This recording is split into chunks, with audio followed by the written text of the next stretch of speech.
Mr. Wick. Okay, not quite.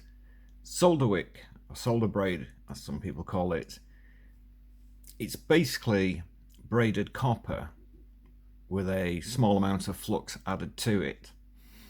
Even though it's got flux added to it, you still, to get the best results, still need to add flux when removing solder. This stuff is perfect for surface mount devices and comes in a variety of widths. I think it's 1, 1.5, 2, 2.5, 3, 3.5, I think mil, various lengths.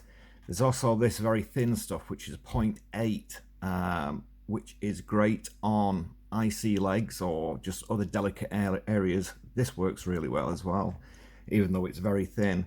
It can do a degree of through holes, in the sense that if you've got ground ports going into a board, it'll tackle that and other types of holes. But you do need to add flux in with it so to help really make it flow.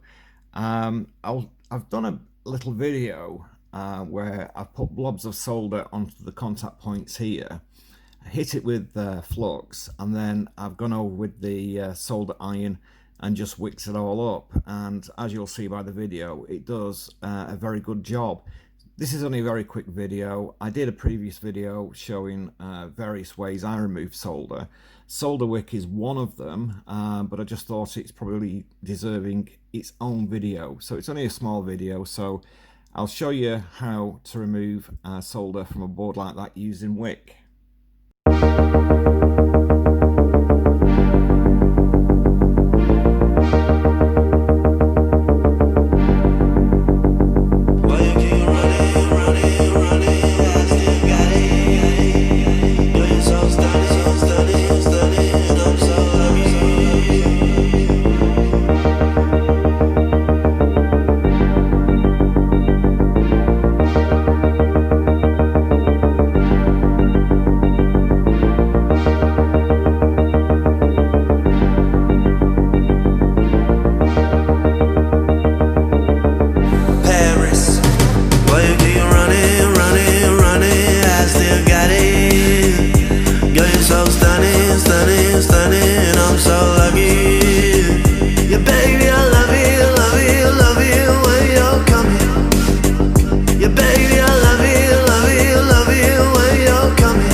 Suffer from a cataract.